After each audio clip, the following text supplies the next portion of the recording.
Hello students, तो अभी हम बात कर रहे हैं चैप्टर 1 जो हमने कल पढ़ा था उसके बारे में। ठीक है, तो आपने इंट्रोडक्शन पढ़ लिया होगा कि रसायन विज्ञान क्या है एक्चुअली, या केमिस्ट्री क्या है और इसकी क्या क्या इम्पोर्टेंस है। ठीक है, बेसिकली आप जानते हैं कि इस दुनिया में रसायन विज्ञान के बिना कुछ भी नहीं है। मतलब आपका शरीर भी अगर बना है तो उसमें भी रसायन यानी तत्व उपस्थित हैं।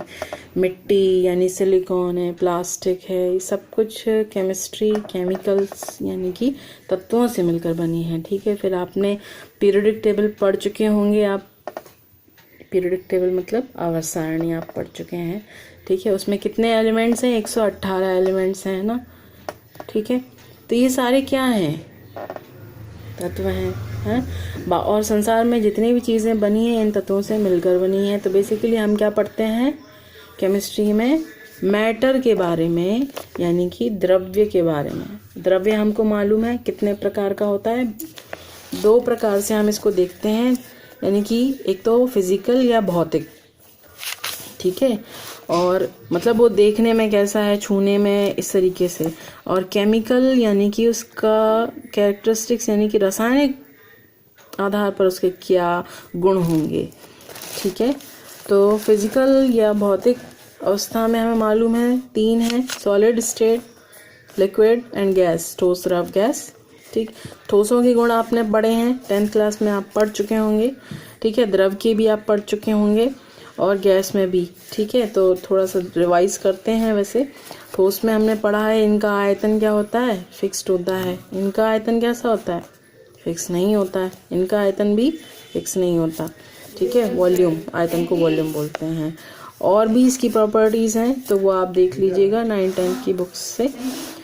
ठीक है, फिर इसमें आ जाते हैं केमिकल यानी रासायनिक आधार पर। तो ये 2 प्रकार के हो जाएंगे, प्योर यानी कि शुद्ध।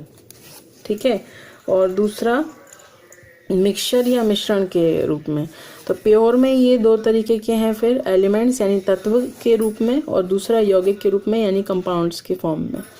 तो तत्व इसमें हम आवर्त सारणी में पढ़ते हैं पूरे, जो क्या है 3 आधार पर बांटे गए हैं। मेटल्स यानी धातु, धातुएं आपको मालूम होगा, जैसे कि आपने पीरियोडिक टेबल देखी हो तो मैं इसको डिटेल में बता दूंगी बाद में। वैसे मेटल्स जैसे कि आप देखते हैं सोडियम हो गया, पोटेशियम, सीजियम, फ्रांसियम, ये सारी क्या हैं? धातुएं हैं।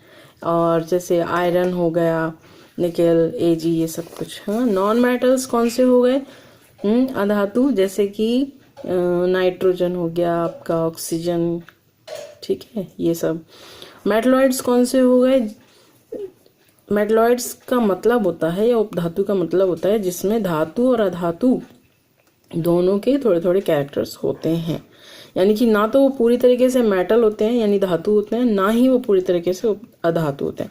मेटल का या धातु का जो मेन कैरेक्टरिस्टिक होता है या गुण होता है वो ये होता है इलेक्ट्रॉनों का त्यागना या इलेक्ट्रॉन डोनेट करना। जबकि नॉन मेटल या अधातु का मेन गुण होता है वो इलेक्ट्रॉन लेते हैं, यानी कि एक्सेप्ट इलेक्ट्रॉन्स।